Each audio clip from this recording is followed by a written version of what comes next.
Side 1 to Buffalo, now boarding at gate E7. Thank you.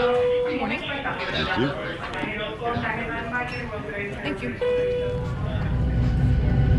Okay, on this trip we are headed to Portland, Oregon. We are in pursuit of Pacific salmon.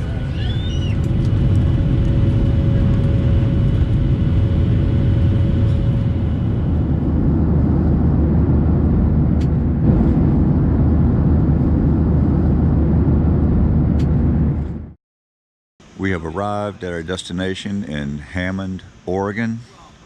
We are going to be heading out, waiting on our guide to arrive. We are going to be heading out after Pacific salmon and Dungeness crab. And this is the boat that we will be out catching all the salmon on today.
Looks like that.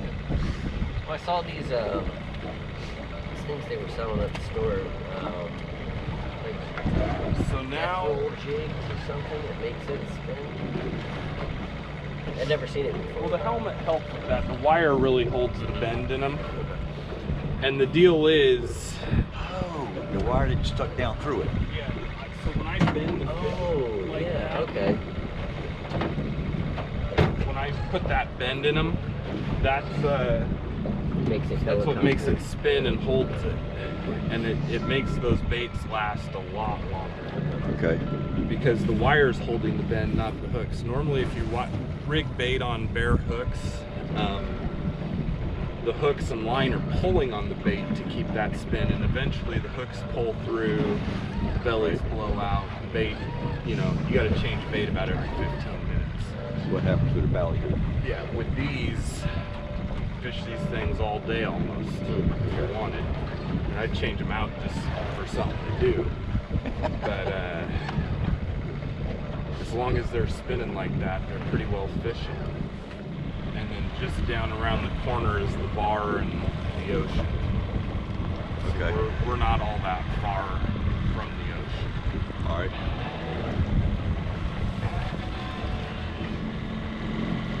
It's like our sturgeon fishery. I get people that we have world-class sturgeon fishing down here in June and July, and it's catch and release. Okay. But you can catch and release 30 to 40, 4 to 6 foot long sturgeon a day. I mean, it's just, you know, one after another. Wow. Doubles, triples, quads of these fish that are that big, and they peel line, and people compare them to tarpon, the way they fight. Okay. So we do that in June and July. Well, the last couple years they've given us a little retention season on those again, and so all my clients that were coming down catching and releasing with me are like, "We're coming to keep them," and I'm, whoa, guys, curb your enthusiasm here. Like, well, we're gonna kill them with you catch 40 a day, and I'm like, yeah, but the season they're giving us is early to mid-May through early June, when the fish aren't really in there eating that good yet, and the slot limit is 44 to 50 inches, and you won't believe how many 52-inch sturgeon you catch. And they're like, so I had guys come down there, we're coming, you'll find them, and they come down. Oh my gosh. They have to be a minimum size? Yeah. I can tell you right now that we got some keepers in here.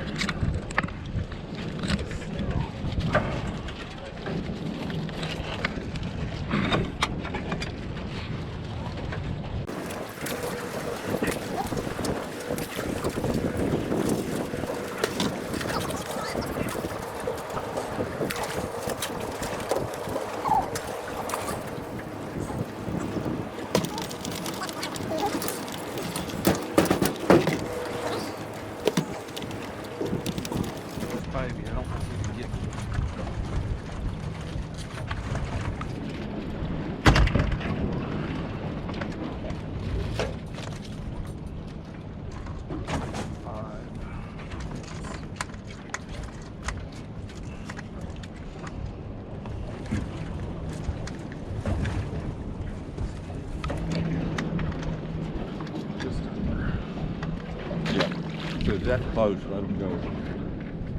Just under. Well, they're better when they grow up and get more meat in them anyway. Put them back if you want more than 10. Yeah. I'll take one of these. Oh, there he is. Well, I gotta think because the tide's gonna start going out. It might suck our pots down.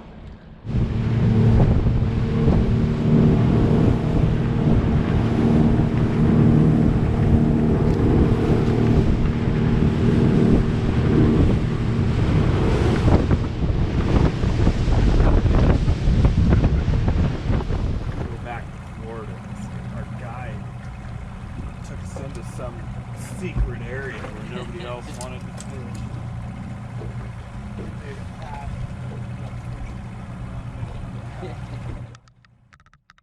Freaking off.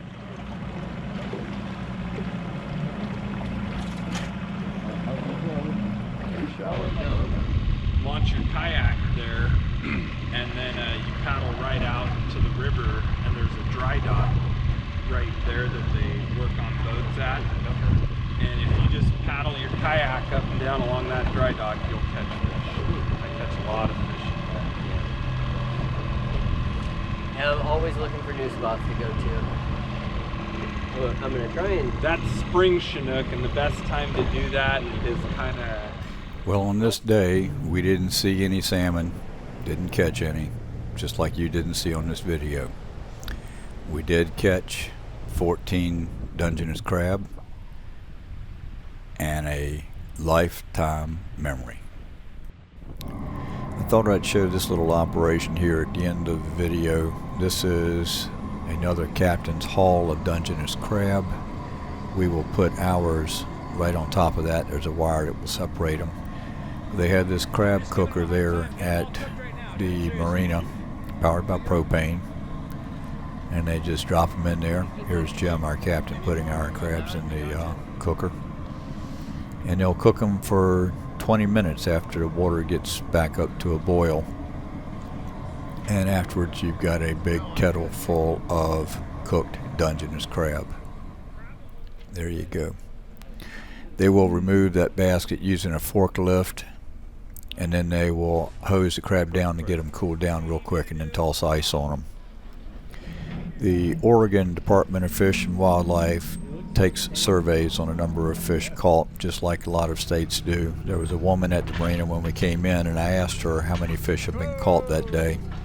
She had surveyed 12 boat captains, and only 5 salmon had been caught. So I guess the salmon just didn't get the word. Anyone who goes fishing knows that some days it's a fishing trip, some days it's a catching trip, and this just wasn't a catching trip. Regardless, my son and I had an awesome day on the water, one that we'll never forget, and we enjoyed a wonderful Dungeness crab dinner that evening. This wasn't the only reason I went out to Portland. It was to visit my son, spend some time with him, and this just made for one of those memories of that week. I've got to give my hats off to Jim for the time and effort he put in. He really tried his best to put us on some salmon, but it just wasn't the day for it. If you're out in that area, Portland or Astoria, give him a call if you want to get on the water. Personable fellow, I'm sure you'll like him. I want to thank everybody for watching, and as always, bent rods and tight lines.